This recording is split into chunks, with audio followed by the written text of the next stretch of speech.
music of Hollow Knight is the one thing that piqued my interest into buying the game.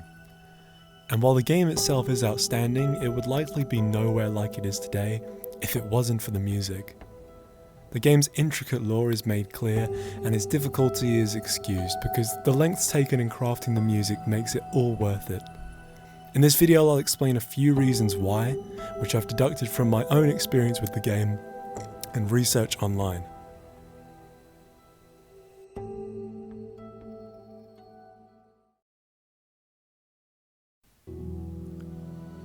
There's lots of small ambiences throughout the game which enhance the environment and the effect of the music even more. Like the rain in the City of Tears,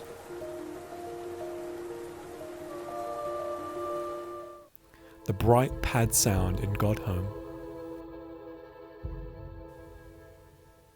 the deep bass drone in the Abyss, and the overall background sound of chirps and scuttling of bugs all throughout Hallownest. Especially in Deep Nest, it adds to the on-screen environment. And the ambiences for each area act as the sound design leitmotif for that area, as they are all unique. The music has a sense of royalty to it in grander locations. But it's more solemn and mysterious in other places that, to the context of the game, are long forgotten, ancient and given new life by the music's adaptation to exploration and wonder.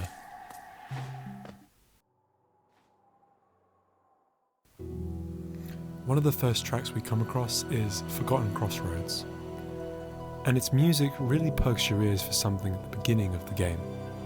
It has a breezy ambience about it, and it's more like a soundscape. It slowly introduces strings and a subtle plucking melody, but to the context of the game, once it soon becomes the infected crossroads, it gains an entirely new soundscape.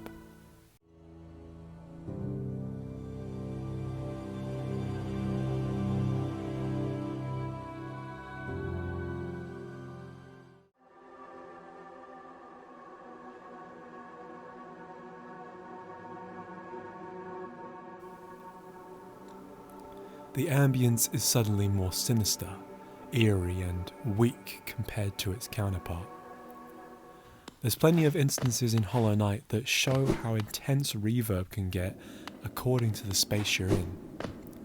This is most noticeable between transitioning from a small room to a big room. The many ambient textures and instrumentation used in Hollow Knight are amazing at drawing you into the world itself. Like you're an innocent observer blinded by the unknown past and its dark hidden secrets. Some examples of this include the Queen's Station, where you can hear the sounds of trams, bells and people talking faintly as if you were there when it was inhabited.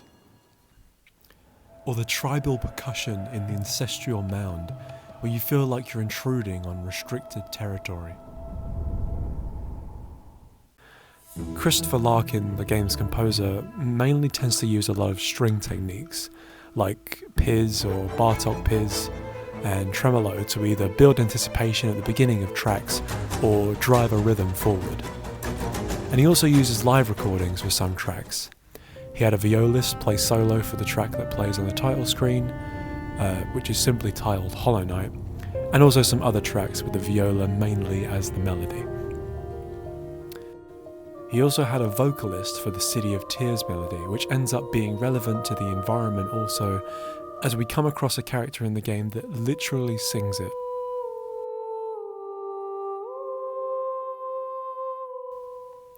This is the same instance with a song in Dirtmouth, which is played on an accordion by a bug that you discover in the game after freeing him. Once he's freed, he will cover the theme for this area, replacing the old one.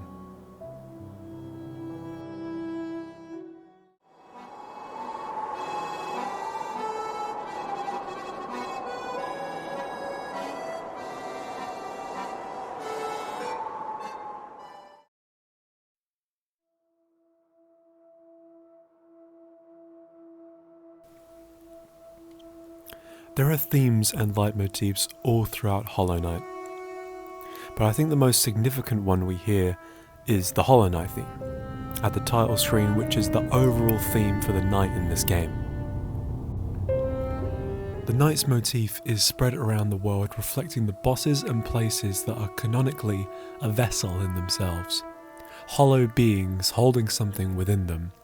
For example, there's False Knight, who is a boss that takes the form of a vessel controlled by a maggot-looking creature.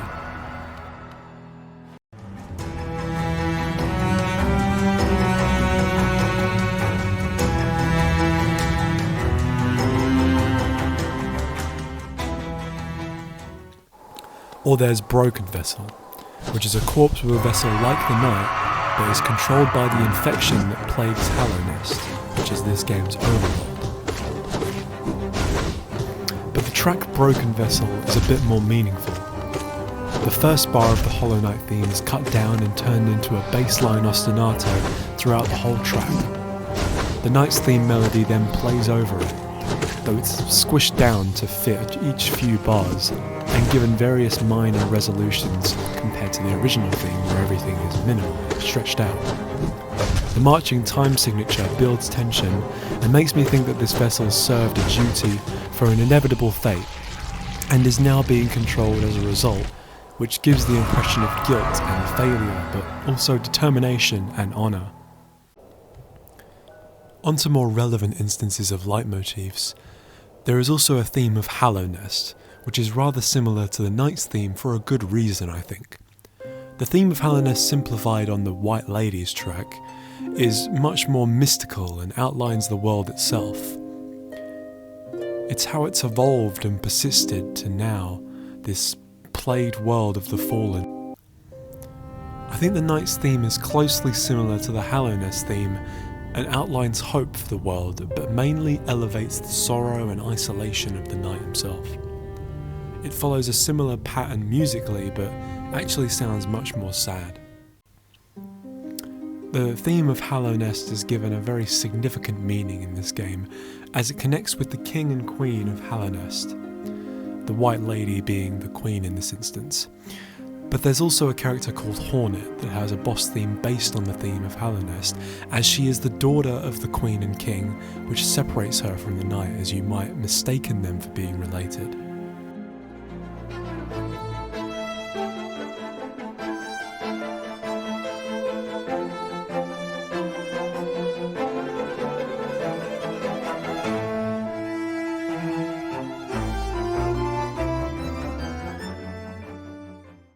The knight is unknown at first, but gradually found to be a creation of the king, which is why I think the knight's theme is similar to the Hallownest theme.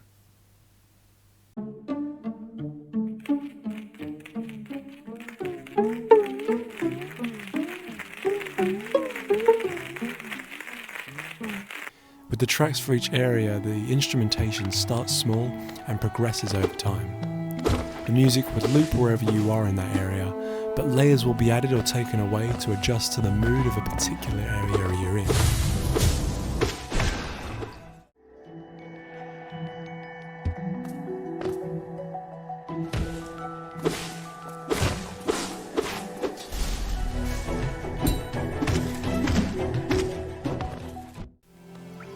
An eerie thing that I've found in the game is that the music goes completely silent and is just ambient when you walk into a dark room, which perfectly supports what I'm saying about the environment's impact on the music. The track Reflection is played when the knight is resting in a safe room, and the track is played through a speaker in a room in the Queen's Gardens or on the tram speaker, which really adds to the immersion. At the peak of the world, there are lights that light up and play sounds as you walk past them. This is the same instance that occurs within the Black Egg Temple. When actually entering the Black Egg Temple and releasing the actual Hollow Knight, the tremolo strings begin as you remove its restraints and prepare for the final battle. Once the knight defeated the Hollow Knight, depending which ending takes place, the knight either contains the infection and is sealed away forever, or Hornet is sealed in as well at her attempt to help. It's a nice detail that if Hornet is trapped with the knight, A short melody of her theme plays at the end of that cutscene.